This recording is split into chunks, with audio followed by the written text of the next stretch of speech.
Hello!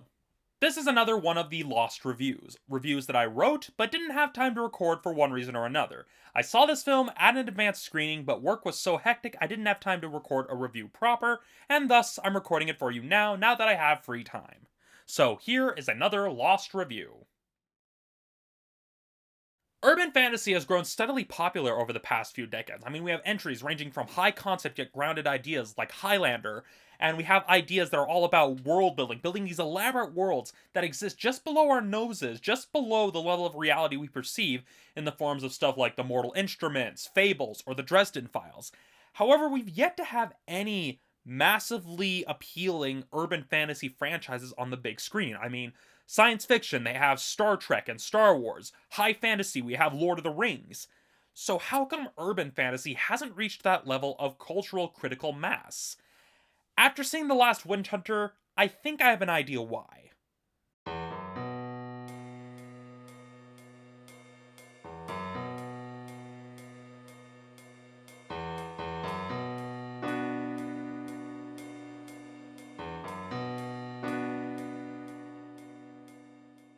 I was curious about this film for two reasons. One, it's interesting to see Vin Diesel take on a role in a film that could have only been thought up by a huge nerd. As many people will point out, Vin Diesel is a huge fan and a huge avid player of Dungeons & Dragons. And secondly, the concept seemed interesting. It reminded me of stuff like the Dresden Files and Highlander. Now, this film starts out really strong. We're given a very compelling main character. He's a mortal, yes. He's a little world-weary, yes. But he's not the gruff anti-hero that alternates between grumbling and shouting. He makes genuine connections with the people around him, and the motivations he has for continuing his fight stem from somebody trying to make the best of a bad situation, and that makes this character very interesting, very likable, very compelling. And while this film has good character moments and has a well-established character that isn't solely an archetype, it's when we get to the third act that it all spirals out of control. It's like they had a natural climax planned, something they were actually building to, but then they realize, oh crap, this film's only an hour long. And so they throw in a bunch of pointless plot points, a bunch of pointless plot twists, a bunch of face-heel turns, and in a desperate attempt to raise the stakes. And thus it gives us an ending that doesn't match the overall tone of the rest of the film, and even undermines the character that they spent the first two acts trying to build and get us to care about. I get that they wanted to set up for a sequel. I get that they wanted this to kick off another Vin Diesel-driven franchise like the Fast and the Furious and Riddick movies. But it just felt like they kept writing themselves into a corner trying to pad this out, and then realized, oh, well, we've got to leave it open for a sequel, so let's completely change the ending that we had in place that would have basically brought it all full circle, just so we can basically crank out more movies without really thinking of an ending that would have had some depth. My biggest problem with it is that it's too happy.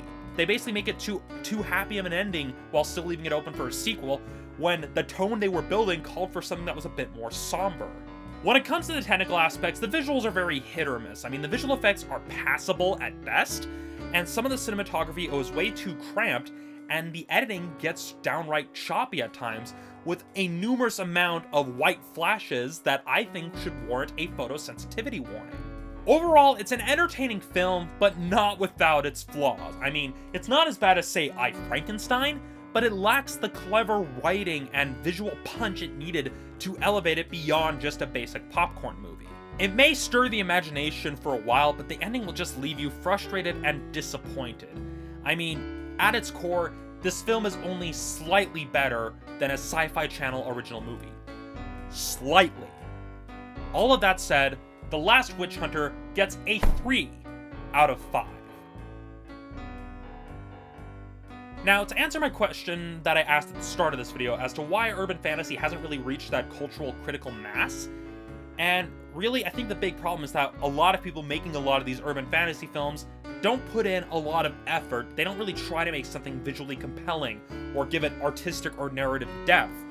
Oftentimes, for a long time, there's a number of really bad movies out there that are urban fantasy because they wanted to make a fantasy movie but didn't have money to basically build elaborate sets.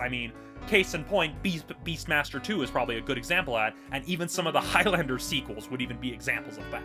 And I think that's really what's holding urban fantasy back, is that for a long time, people often use it as a way to make something on the cheap and not really put that extra effort into making something compelling, making something interesting. But that's another discussion for another video series. But in the meantime, thank you for watching, and I will see you all next time.